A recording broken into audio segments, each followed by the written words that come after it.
And Mr. Mayor, by all that is good and decent in the world, we are now live. Thank you, Mr. Hirth. All right, hello. Today is the 26th day of March in the year 2021. I'm Mayor Densmore, and this is a meeting of the Gulf Manor Village Council. We're meeting remotely by the authority granted us by the Ohio Legislature, given concerns about the COVID-19 pandemic. If you will stand as you are able and join me in getting our meeting started with the Pledge of Allegiance. I pledge allegiance to the flag of the United States of America and to the republic for which it stands, one nation, under God, indivisible, with liberty and justice for all.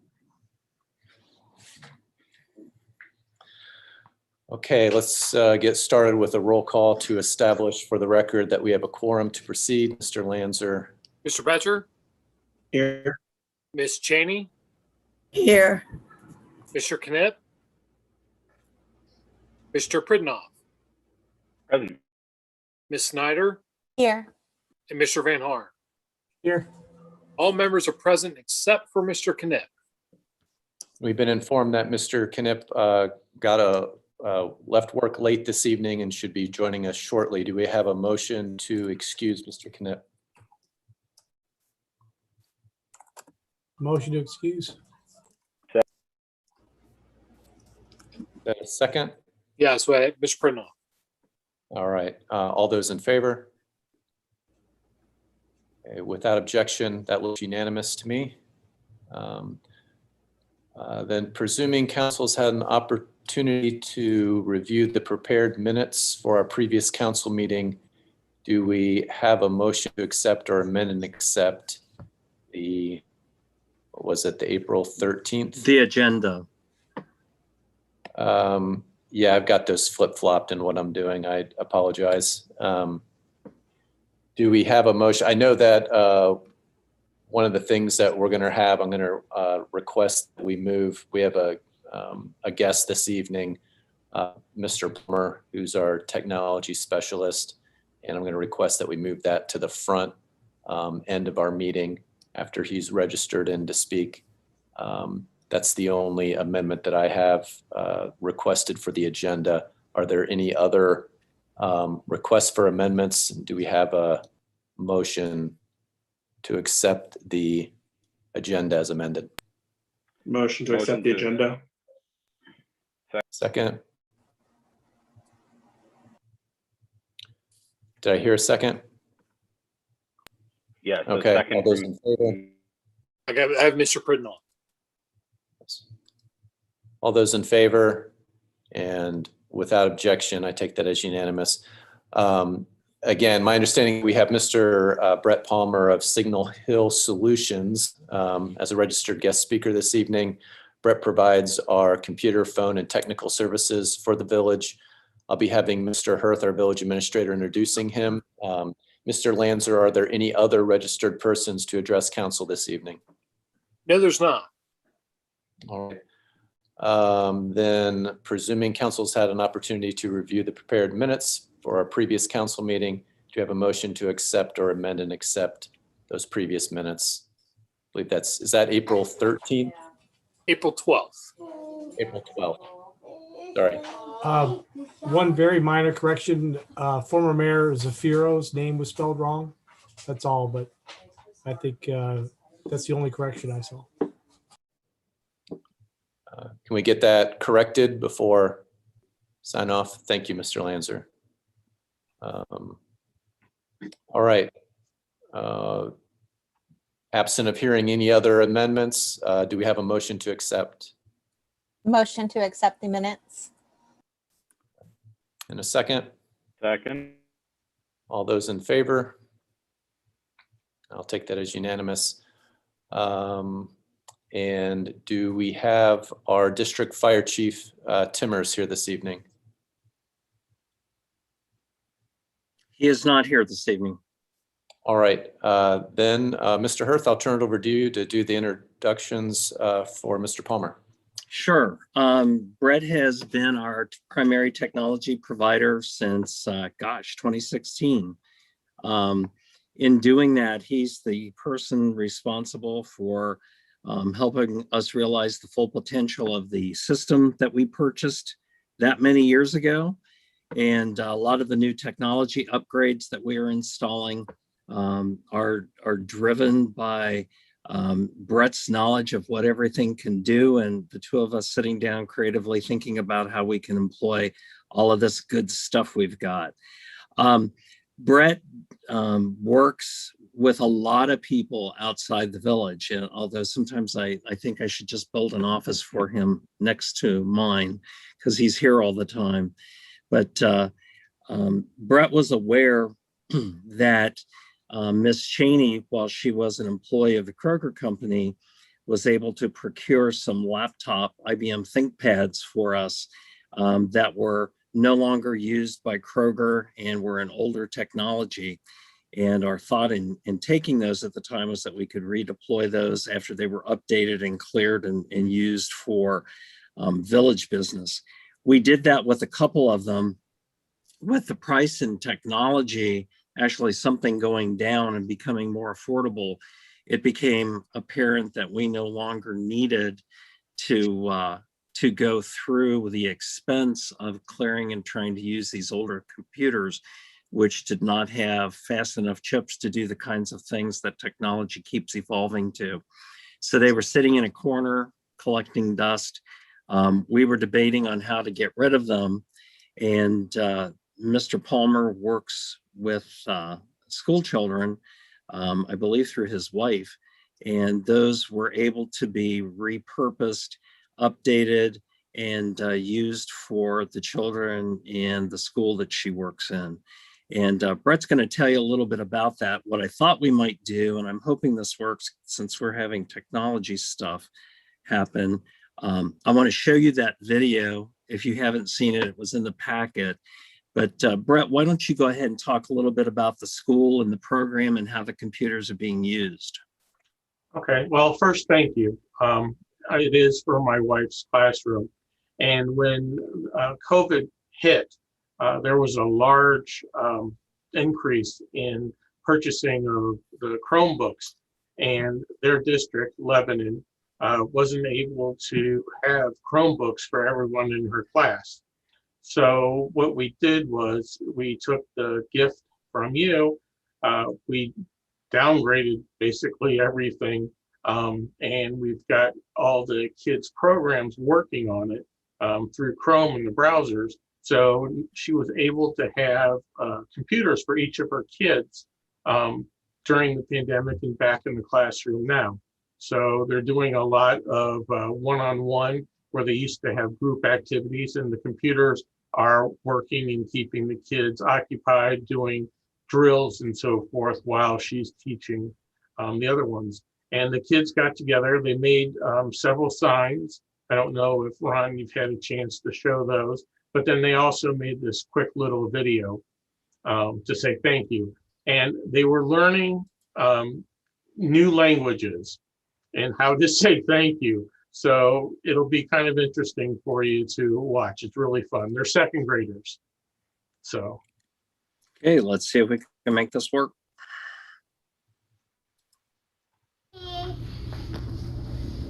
Thank you. Badge. Thank you. Arigato. Merci. Thank you. Gracias. Thank you. Thank you for the computers. Thanks for the computers. Gracias. Grazie. Arigato. Gracias. We needed it. Gracias. Thanks. Arigato. Love it. Thank you. 1, 2, 3.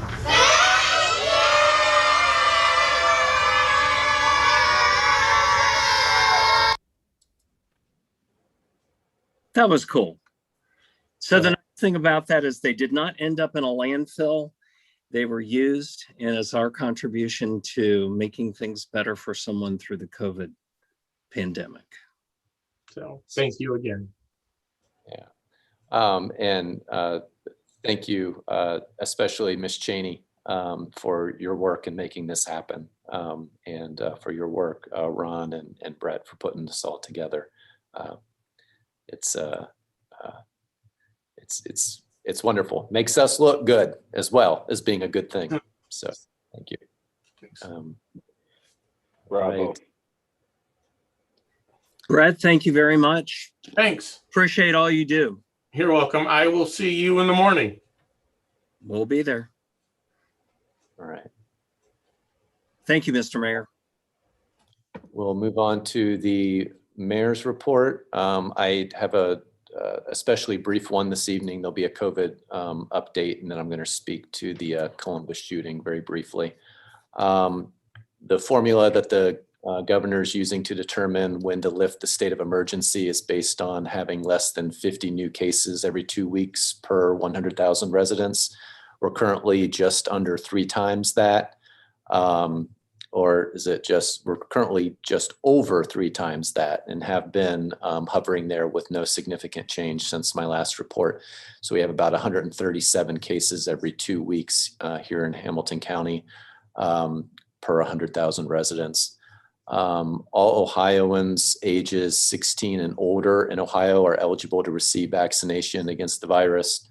As of last week, approximately 45% of eligible Hamilton County residents are vaccinated. County-wide, it's approximately 50%.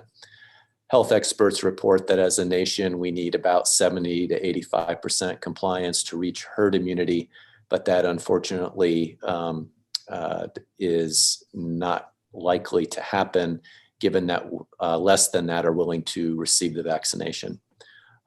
Starting yesterday, Paul Brown Stadium is serving as a mass vaccination site. Walk-ins are accepted. Approximately 4,000 appointments are available from 8 a.m. to 6 p.m. President Biden is urging employers to give all employees paid time off to get vaccinated. His administration has announced it will offer a paid leave tax credit to offset the cost for companies with fewer than 500 employees. And I'll be looking into more information about how to connect our local businesses to that. If there's interest, let me know. I can direct that information as appropriate. This past weekend was the first of the regional Get Out the Vax campaign. The next will be the 2nd and 4th weekends of May, which is May 8th and 9th, and May 22nd and 23rd. Bus rides are free, courtesy of Metro and Tank during these weekends. For those not on a bus line, individuals may contact the United Way of Greater Cincinnati by calling 211 for ride assistance through Lyft, free of cost. In addition, any seniors that are 60 years or older who need a ride to their appointment can request transportation from the Council on Aging. List of providers and additional information can be found on the Health Collaborative website, which is linked in my report. Federal assistance program offered through FEMA to pay up to $9,000 in funeral expenses per deceased individual is initially accepting phone applications. To file a claim, you need to call a toll-free FEMA hotline at 844-684-6333. The call center will operate 9 to 5 Eastern Standard Time, Monday through Friday. Those that use a teletypewriter device can dial 800-462-7585. And there's more information available on the FEMA website and linked in my report.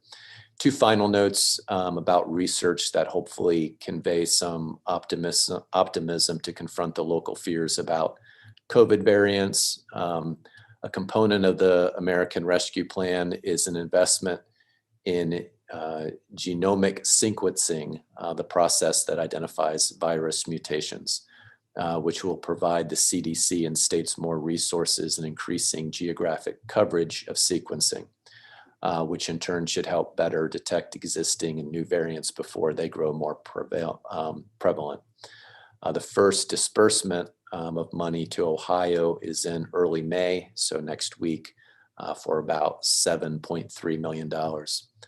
Moderna has tweaked its standard mRNA vaccine to include elements to fight the South African variant and is currently testing the new formula locally here at Cincinnati Children's Hospital, one of 4 sites in the US testing the new formula. The research is an effort to have a booster type shot available quickly for specific mutations. Concerning the Columbus shooting, which has been in the news here and nationally, and has sparked demonstrations and rekindled the discussion about the accountability of police departments and individual officers in cities across the country, particularly in regard to the relationship of the police to members of the African American community. Whenever someone is shot and killed for attacking someone, questions are raised by experts about whether or not the use of force was proportional to the threat. The statistics concerning knife attacks domestically here in the US indicate that stabbings cause less deaths than shootings by about 10 to 1, but that can be and will be interpreted in different ways. It's appropriate that in any instance of lethal force by the police, that it be looked at by an independent third party, and that's being done in this case, and we should let that take its course. It's very good that we have transparency in tragedies like this, and the Columbus Police Department is being praised for releasing the body camera footage so quickly. Our hearts go out to the family members and friends of the young woman who was shot. Our prayers are for the administrators, not just the family and friends, but the administrators all involved, including the police officers, who will once again be under such scrutiny. And that is it for my report, unless there's any other questions. So with that, I'll ask Mr. Hirth for your administration report. Thanks, Mr. Mayor. What would a meeting be if we didn't talk about COVID? Masks, social distancing, temperature checks, and contact tracing are still in place when you're visiting the municipal building.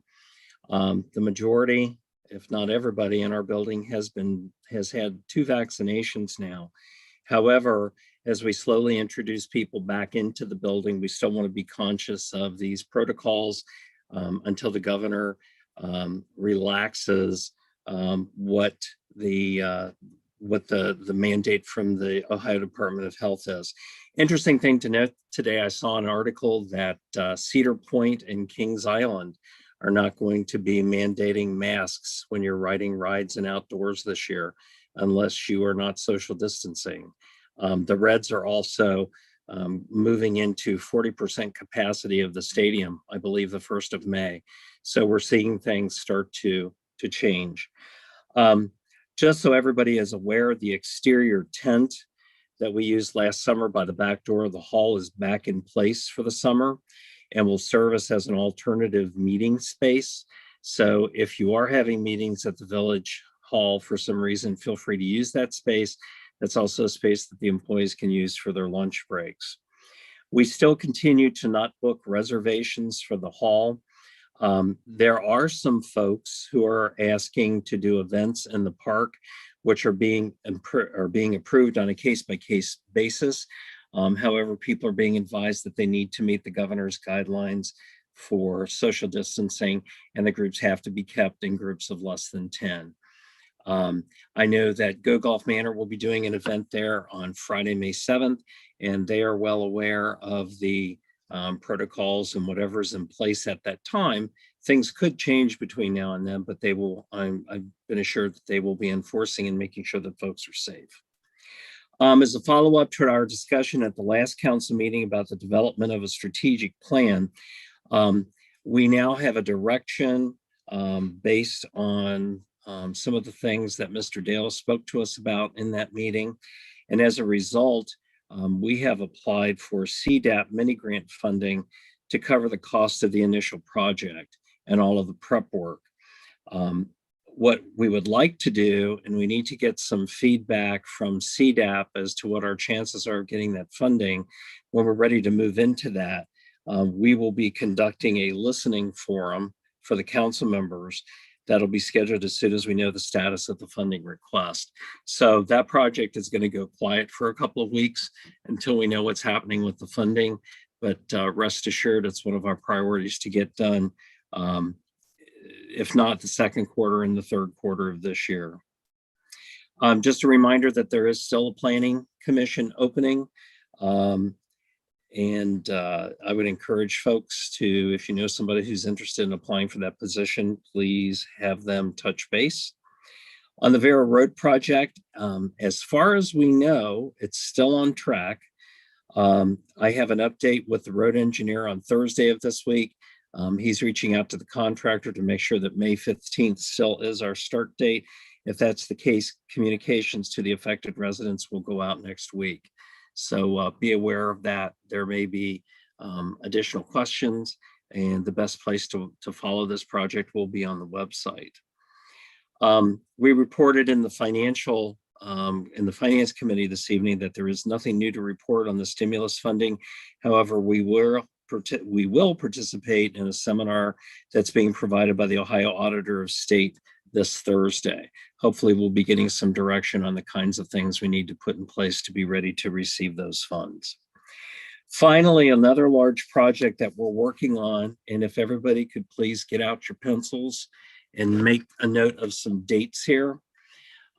We are providing diversity training to our employees, and we're doing that for all of our full-time and part-time employees. We are coordinating this with a professor from Miami University who is an experienced diversity trainer. She's going to be offering 3 sessions that are identical. So there will be 1, 2, and 3 hour. Each will have 3 hours. Each hour will do a different module, but 3 days will be exactly the same. We're doing that to be able to accommodate rotating schedules. So our expectation is the employees, including the leadership, will work into those 3 training classes at some point in time. We've also broken it out into 3 sessions in case there are some who would wish to take the class a second time. Those classes we're planning to be on June 3rd and June 4th. June 3rd, there will be a 10 a.m. class and a 5 p.m. class. That's Thursday the 3rd. On Friday the 4th, we will do a 10 a.m. class. Now, what we want to follow that up with is a leadership seminar, which will include the mayor, the elected officials, and the leadership of the village administration, which would include myself, Mr. Lanzer, Chief Campbell. We would like to invite Mr. Donnellan to attend this, in addition to Chief Timmers. The tentative date for that we're working with currently is Tuesday, May 15th at 10 a.m. Again, a 3-hour seminar. Some of the content in this will be similar to what the employees saw, but we'll have the advantage at that point to getting feedback from the employees in terms of their participation in the 3 previous seminars, with the goal of helping us to develop an all-inclusive and equitable working atmosphere for our employees and across the village. I believe the mayor had mentioned that he will be out of town that week. We will set up something so he'll be able to participate by Zoom. We really want to stay away from doing Zoom with us, though, because it's important that you be there in person. So again, mark it down if you would. Tuesday, May 15th, 10 a.m.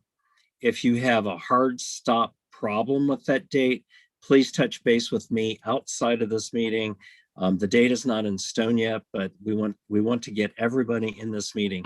It's very important. It's also a team building exercise for the rest of us, and we'll get it scheduled. Ron, you said May. Is it June 15th? I'm sorry, I apologize. It is June 3rd and 4th, and then June 15th. I apologize. Sometimes I don't know May from June. Thank you. Any questions? Thank you for your work in getting that all scheduled. I know it's difficult with all the factors involved. I hate to attend it by Zoom. I want to be there in person. So please, if anybody has as Ron indicated, a really hard stop on being able to attend.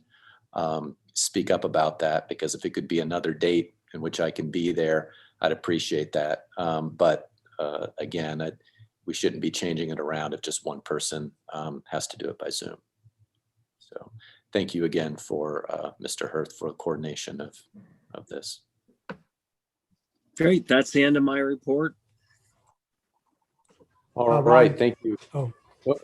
do you happen to know the name of the facilitator that's going to be doing that, Ron? Or, It's Dr. Bernice Hamilton. okay, thank you. All right, Mr. Lanzer, do we have a fiscal officer report? Yeah, a few things. First, I'll start off with the March financial packet. So for the month of March, fiscal year 21, the village had an adjusted bank balance of $2.4 million. Of this, approximately $2.2 million is found in the village's primary checking account, and the remaining balance rests in the several village law enforcement supplemental funds. In February or in March, the village issued 87 payments that totaled $216,000. The top 5 payment payees for March of 21 were payroll, Ohio Police and Fire, Rumpke, our legal counsel, and OPERS. As for receipts, the village received 37 payments that totaled $119,000. And the largest sources of revenue for March were RETA, the Ohio Plan, the state of Ohio, and Hamilton County. Total general fund revenue for the month was $90,000. This was approximately 10% less than what the village generated over the same period last year. For the year, total village general fund revenue stands at $323,000, 3% more than what the village generated over the same period last year. I can say since March, the village has received the first half property taxes, so that number is exponentially higher than what I just reported, but that'll be on the April financial packet. One thing to keep an eye on is income tax receipts. I mentioned this in the finance meeting earlier. We're about $20,000 off of where we were last year. There probably are several reasons why. The most likely explanation is the state changed the tax filing deadline, gave an extension there. My guess is there are several residents in the village and businesses who elected to delay filing income tax receipts or income taxes. As Mr. Betcher mentioned in the last meeting, which probably makes sense, yes, the state granted a similar extension last year, but that was done really last minute. This one, the extension this year was a lot more. I think it was better well planned and thought out, and granted more time between the announcement and the actual tax filing deadline. In any regard, village administration will continue to monitor income tax receipts, make any adjustments necessary. It's also important to note that we are going to receive stimulus funding from the last round of federal appropriations, and that can be used to offset revenue losses. So that's one of the big differences between last year's the CARES Act and this year's round. So I think either way we'll be all right, but I will keep you informed as more information becomes available. As for appropriations, the village spent $164,000 for the month of March. This figure represents an increase in appropriation spend when compared to that from March of last year by approximately $20,000. Again, there are several causes for why this is happening. There's been a little bit of an uptick in overtime for the police department. There's been some staffing adjustments, as well as just increased employment costs. It's important to note that some increase in spend has been planned for the year when you compare it to last year, and you can tell that just by looking at the differences in appropriations between 21 and 20. Yet for the year, the village spent $441,000 through March. Yet as a percentage spend versus what was appropriated, when compared to that from this point last year, they're almost identical. They're all not even a percentage of a point. So we're right on track where we want to be, but they will look a little bit higher. That's the end of my financial packet report. I'm happy to answer any questions anyone might have. Okay. Thank you, Mr. Lancer. Any questions? One more thing real quick, well, several, but we will have an appropriations adjustment this evening. As part of, if you recall, one of the police vehicles was in an accident. We received an insurance payment for that. We will be amending our revenues and appropriations to reflect that. We're going to use a portion of that insurance payment to pay off a couple of vehicles early. And that was part of a conversation administration had with the police department to enable us to go ahead and make a purchase of the replacement vehicle in this year, as opposed to waiting until next year when it was planned. So we'll discuss that more, I guess, in greater detail when we get to that portion there.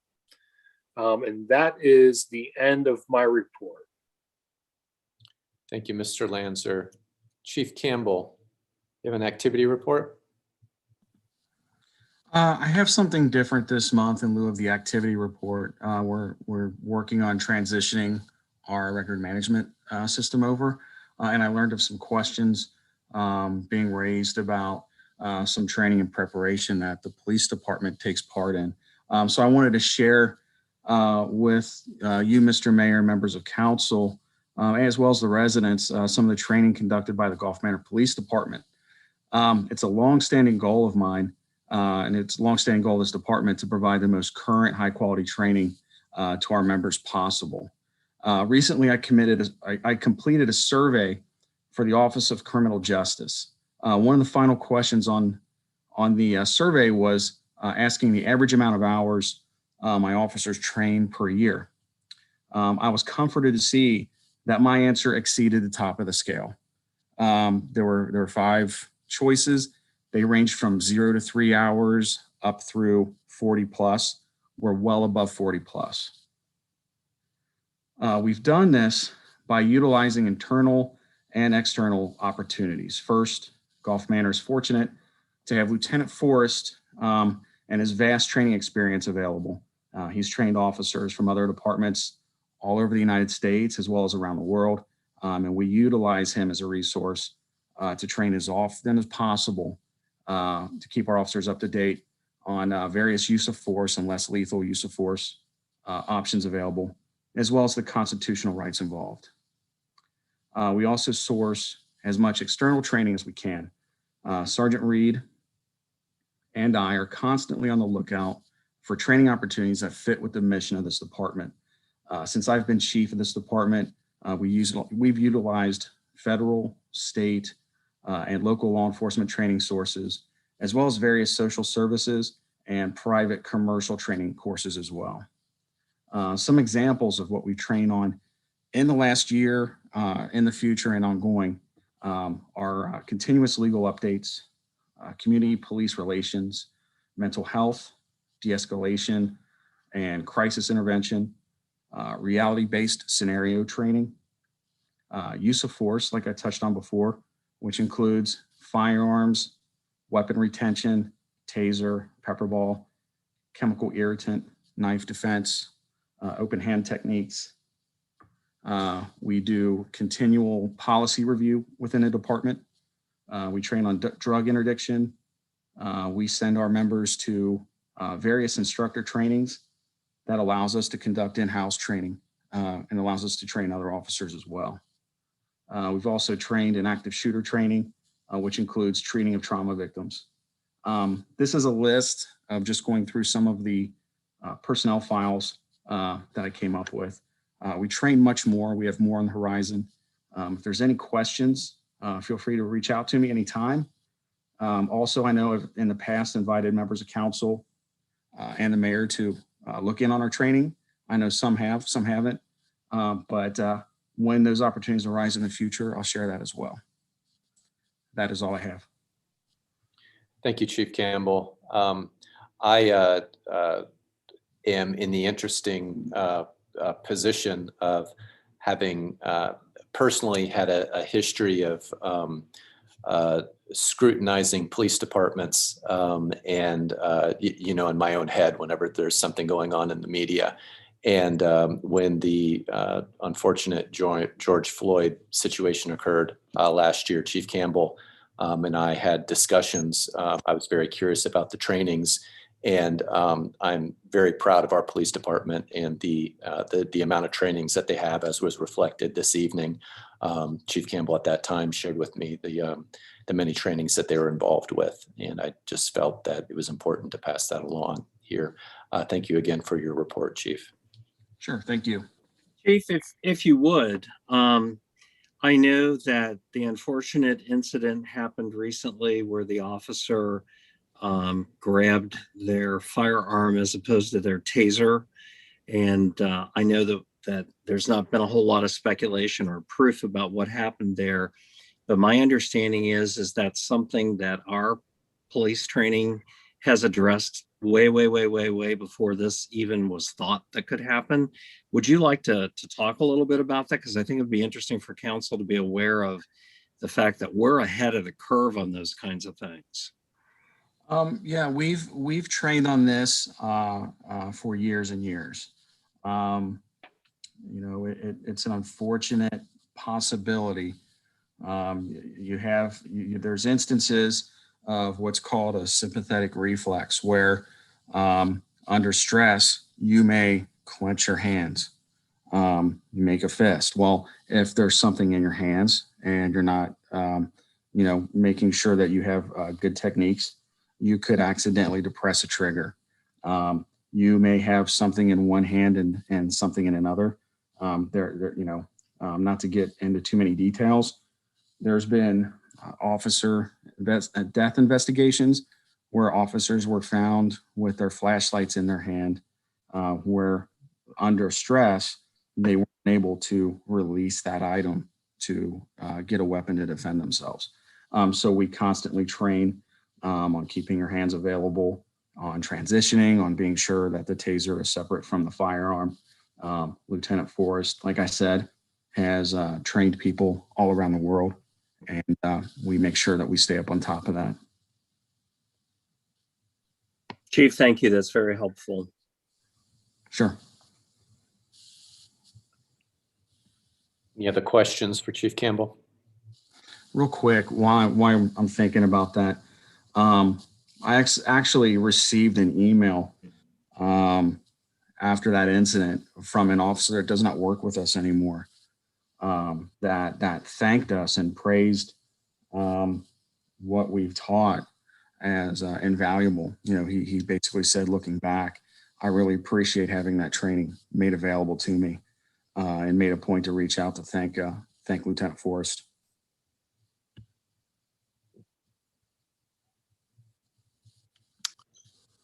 Thank you, Chief. It's our typical time when we do a second roll call for quorum. Mr. Lanzer. Mr. Betcher, Here. Ms. Cheney, Here. Mr. Knipp, Here. Mr. Pridnoff, Present. Ms. Snyder, Here. Mr. Van Haar. Here. All members are present. Thank you, Mr. Lancer. Mr. Donnellan, legislation and discussion. You're muted. People tell me I should stay muted often, so I apologize. I think that's what they said. I have three pieces of legislation this evening. The first is a resolution authorizing administration to apply for the funding that may be coming to us through the American Rescue Plan. Could I have a motion read by title only, and I'll give the explanation of it. Motion to read by title only. Second. All those in favor? So this is resolution 2021-4, a resolution authorizing administration to apply for and administer funding from the American Rescue Plan Act of 2021 And we need a motion and a second to put it on the floor. So moved. Second. All those in favor? We have to first discuss it and then a roll call vote. Not knowing what the rules and regulations may be, and Mr. Hirth and Mr. Lanzer mentioned that there is a conference call, I think Thursday of this week, with the auditor's office that may give some guidance as to what is required, what is expected to utilize or apply to receive the funds which are allocated to each community. This is really just getting ahead of it to authorize them to sign whatever needs to be signed, make application for, and then qualify appropriate expenditures. One of the various stimulus acts that was passed last year required us to actually file an application, and it required an agreement. So not knowing what we may have, this is just getting ahead of it to make sure that they have the flexibility they need to acquire the funds and expend the funds for the village. Any questions or comments? All right, and does this require a roll call? Yes. Mr. Lancer? Mr. Betcher, Yes. Ms. Cheney, Yes. Mr. Knipp, Yes. Mr. Pridnoff, Yes. Ms. Snyder, Yes. Mr. Van Horn. Yes. The second piece of legislation is ordinance number 2021-6. Periodically, we update our codified ordinances. In the past, that was the large book. They had a copy of all our code sections in, our ordinances in it, traffic code, general offense code, etc. And periodically, we would update that. In old school, they would send us new pages to put in, old pages to pull out. Part of this process now updates our code online, where most of the folks who are looking at our code get their resource information. So there's no trying to rule as to how often you update your code. It is an expense. Most communities do it every other year. We fell behind a couple of years, a lot of it because of the expense. So what we're doing is we're catching up everything through the end of 2020. So what this not only does, as you'll see in the text of the ordinance, it updates the traffic code, the general offense code, but most importantly for us, it brings our charter, the new charter online. It brings such ordinances as the updated income tax code, our sign code, the non-discrimination ordinance, the vacant building ordinance, the adoption of our amendments to the property maintenance code. So all this will now be available online as soon as we pass this evening, that anybody can access it to find out what are the rules and regulations of Gulf Manor. We will still have a hard copy, substitute the pages here because we're required to do that. We're also required, very old school, to take that new updated binder and deliver it to Hamilton County Law Library so anybody who wanders into the 6th floor of the courthouse can find it if they're not accessible to a computer. So typically we ask that this be read as emergency so that the code can be enacted immediately, particularly for the benefit of law enforcement. So with that, can I have a motion to read this by title only? So moved. Is there a second? Second. All those in favor, or do we need to do a, No, all in favor? all right. Looks unanimous. So this is an ordinance to approve current replacement pages and to adopt certain updates to the Village of Gulf Manor codified ordinances and declaring an emergency, and we need a motion to approve it as an emergency. Is there a motion? So moved. And is there any other question or comments on it? I'm especially glad that the fences part is updated because that discussion comes up so much. Anyway, thank you. Do we have a second? I didn't hear it. Yeah, I didn't hear the second either. Okay, Mr. Knapp.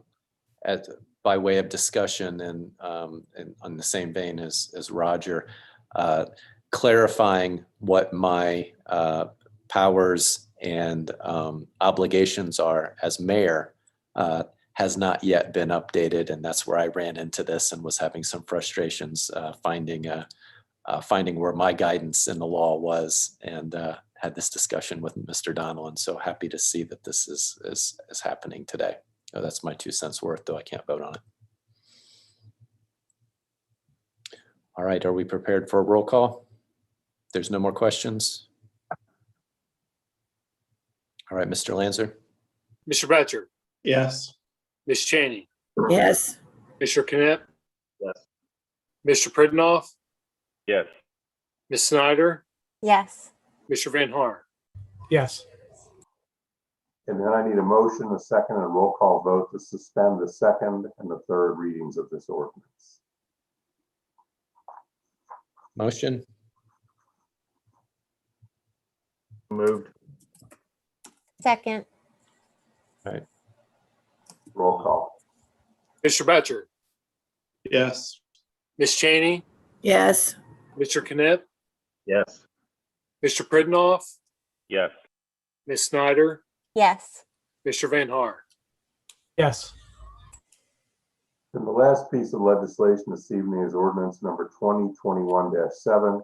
As Mr. Lanzer mentioned during his finance report, we're adjusting our budget, our appropriations with this ordinance, mostly to reflect the purchase of the new police vehicle and to reflect the monies being received from the insurance company. So we need a motion to read this by title only. Motion to read by title only. Second. An ordinance. We need the all in favor, aye, I think. All in favor? All right. Unanimous. So this is an ordinance to amend appropriations for current expenses and other expenditures of the Village of Golf Manor for the fiscal year ending December 31, 2021. We need a motion, second, and a roll call vote. Motion. Second. Is there a second? Second. All right. Roll call. Mr. Batcher, Yes. Ms. Cheney, Ms. Cheney, You're muted. Yes. Mr. Knipp, Yes. Mr. Pridnoff, Yes. Ms. Snyder, Yes. Mr. Van Haar. Yes. I need a motion, a second, and a roll call vote to suspend the second and the third readings. Motion to suspend the second and third readings. I'll second. Oh, Roll call, Mr. Lanzer. Mr. Batcher, Yes. Ms. Cheney, Yes. Mr. Knipp, Yes. Mr. Pridnoff, Yes. Ms. Snyder, Yes. and Mr. Van Haar. yes. All right. And at the conclusion of the agenda, I will ask for motion to adjourn to an executive session for matters of personnel compensation. And I promise you it will be brief. Thank you, Mr. Before we move on, if I could insert a note here, my gratitude at the effort of particularly Carolyn Johnson, our assistant clerk who worked with Terry's executive assistant to get this process done. And that was a huge amount of work. And yay, it's done. We're good through March 8th. Well, now somebody has to substitute in all of those pages. Actually, we're getting new books. Oh, perfect. So, yeah. All right, Ms. Snyder, do you have an executive committee report? No report. Ms. Cheney, do you have an education report? Well, PRM, LSD, MC did meet last week. And somebody attended one of the CPS board meetings and said that they gave a presentation and that PRM is on that list to be, what's the word? You can tell I don't feel good. To be, not improved, but built, added on to. I don't know what the word is. I can't find my paperwork. Remodeled, expanded. I can't stand it. Oh, well. And then we have 643 kids. 6 of them are new. And we have a couple of parent openings on the LSDMC and also 2 teachers. So we're going to have a new committee starting probably for next year. And that's all I have. Hey, Thank you, Sharon, Janie. of course. Whoop. About how many children do we have in that school system? I'm sorry. I didn't Who's catch. asking? Children do we How have many? in the school system? I didn't catch that.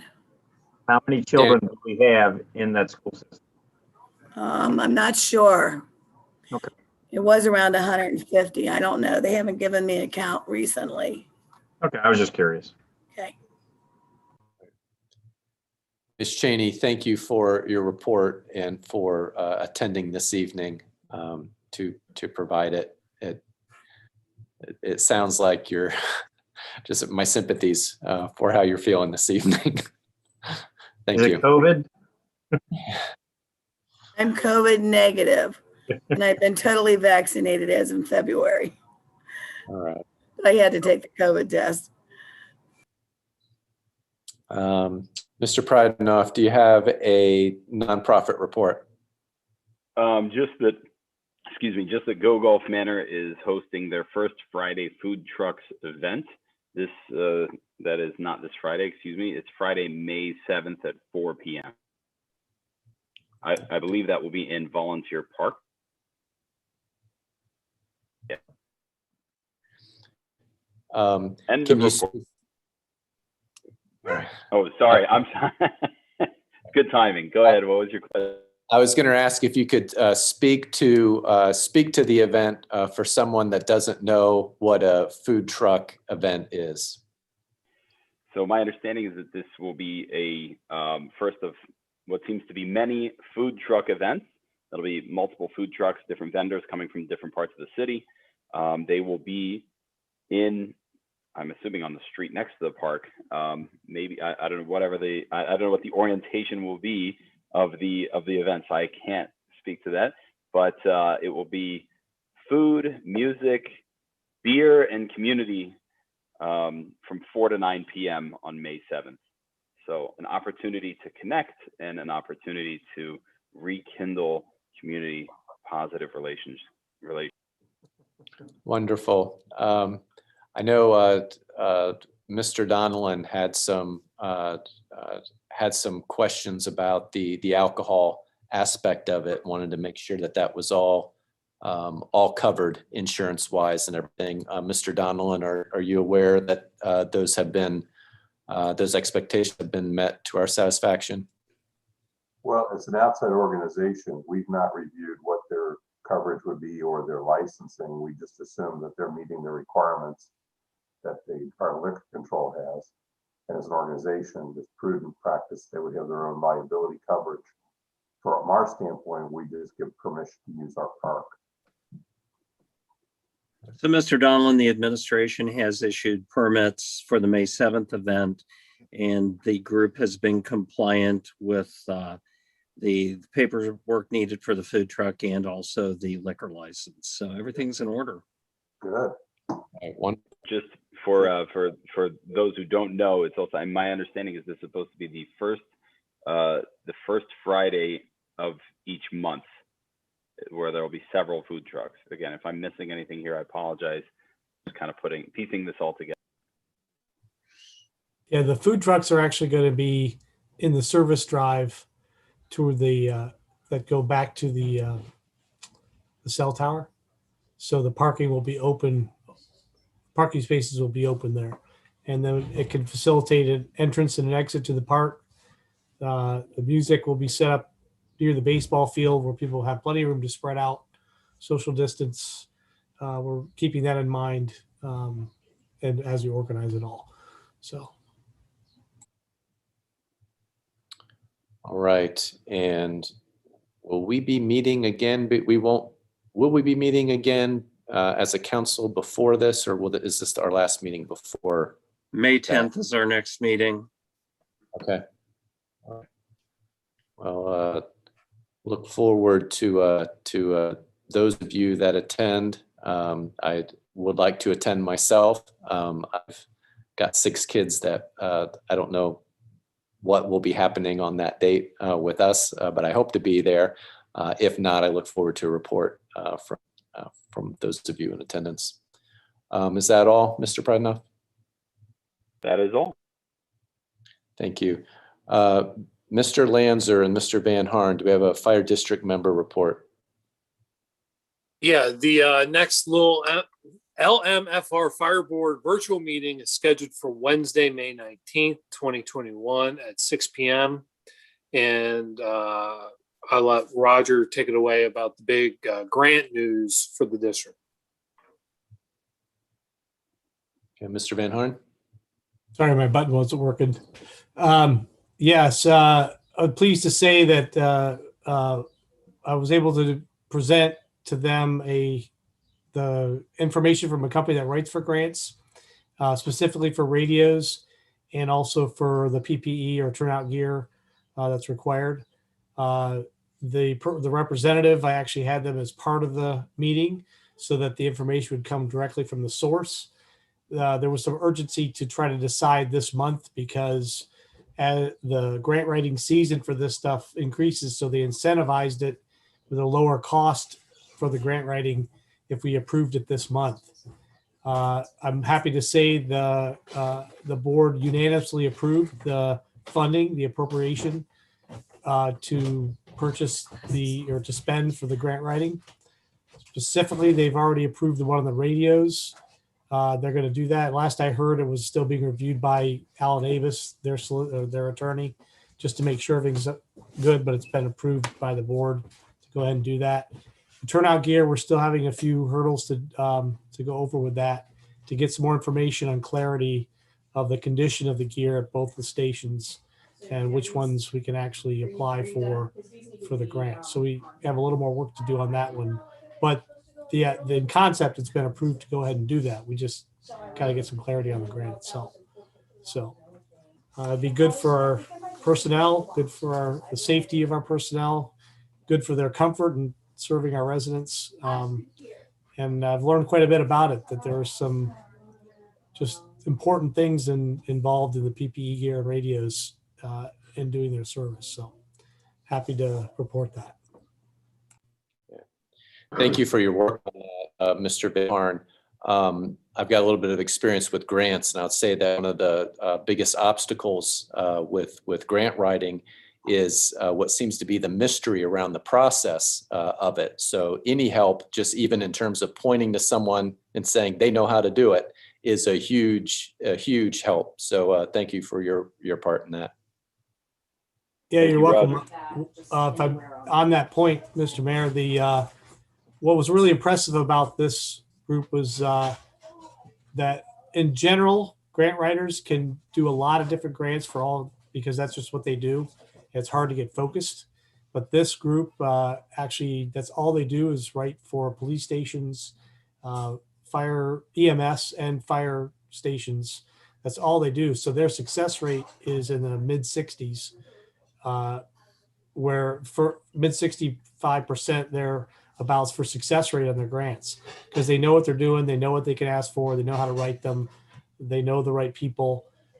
Whereas in general, grants are usually around the 30%, 35% success rate, generally, just a rule of thumb. So I was really impressed, and it's going to work out. So thank you.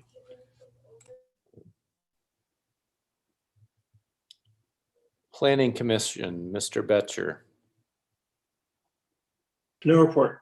Next planning commission meeting is scheduled for Monday, June 7th, pending any business.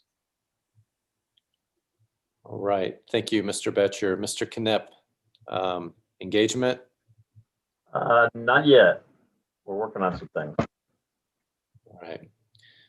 And let's see.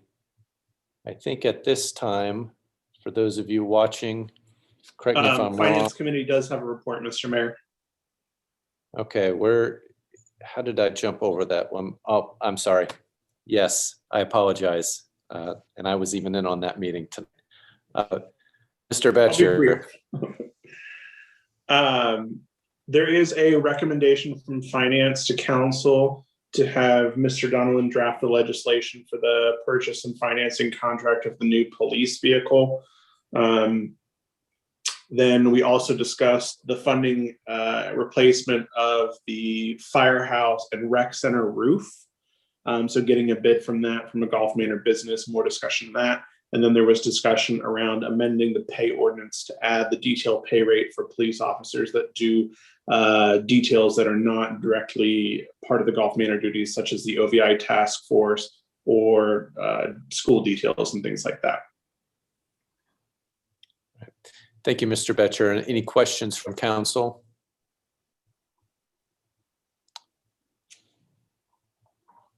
Okay, so I'm going to provide a couple announcements here before we go to executive session. Next council meeting scheduled for Monday, May 10th, 7 p.m.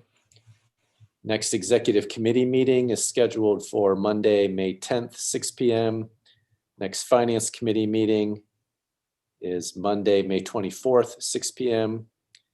And summer council sessions begin on June 14th. Mr. Hirth, can you speak to what that means? Sure. So essentially in June, July, and August, council will meet once per month.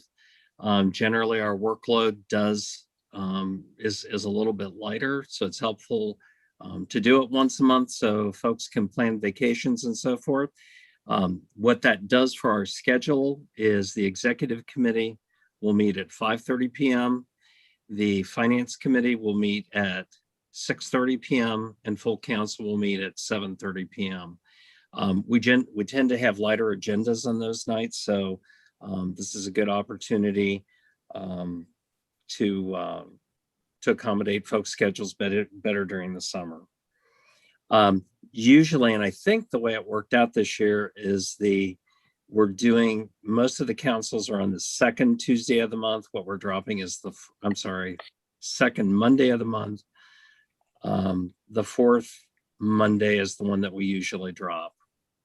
So those are all, if you're going to be seeing, in fact, you probably already seen, you probably got a whole wave of calendar changes in your email. What I did was went through and readjusted the calendar for the next 4 months, and that creates a lot of dead email for you. So if you check your calendar, it should all be in sync now. All right, thank you, Mr. Hirth. So the Soapbox Derby, Greater Cincinnati Soapbox Derby event will be returning May 16th on Bremont Avenue. That's been a local institution of ours, Soapbox Derby. This is the 10th annual. 10th annual. Has there been discussion about what kind of protocols are in place given the COVID concerns? Yes, they have a process that they will use. The important thing to remember here is this is not a village event.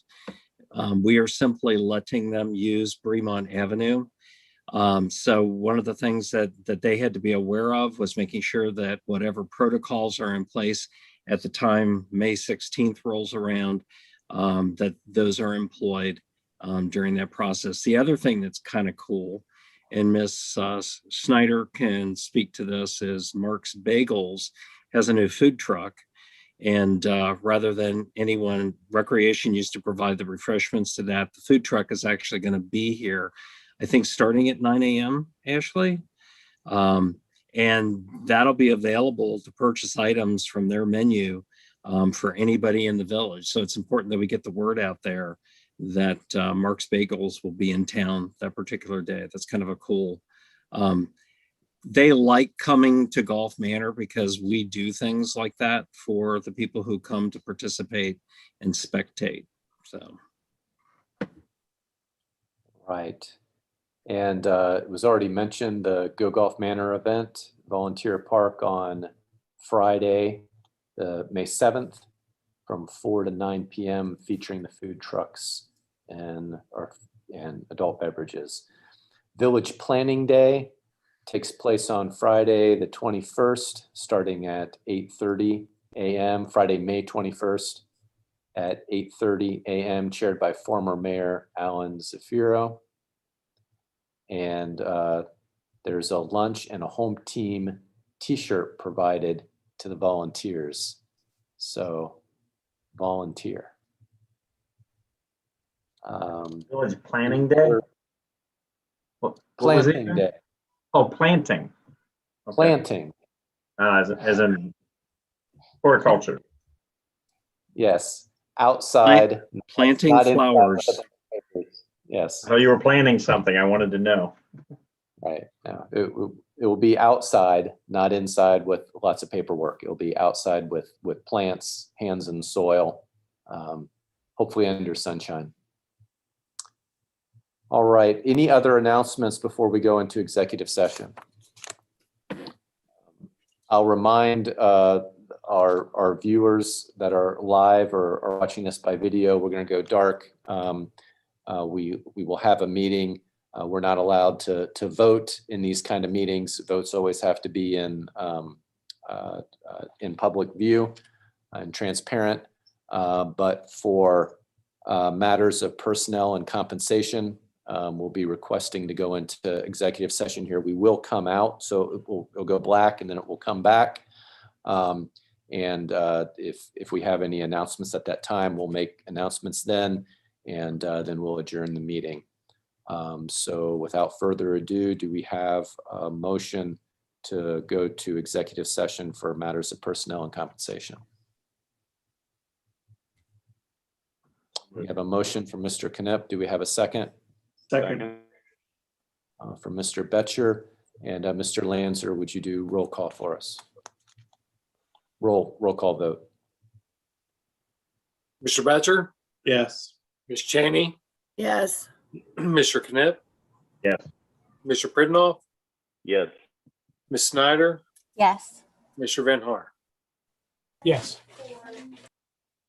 Okay, so we've had technology issues here this evening. I'm going to put us all in a breakout room. At least I'm going to attempt that.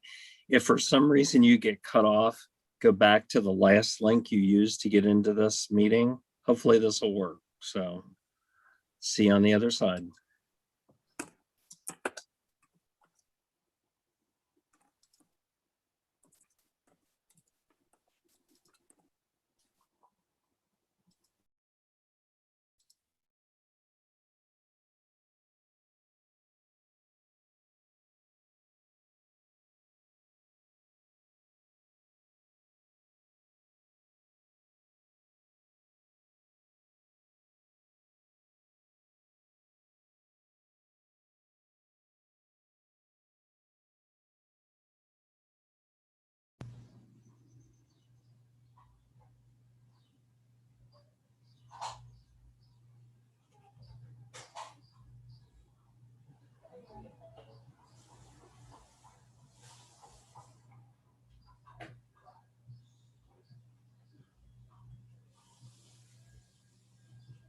How did you manage that? I had to go back to the original link and then I got in. Oh, yeah. Assign to room 1 and Oh, go. here.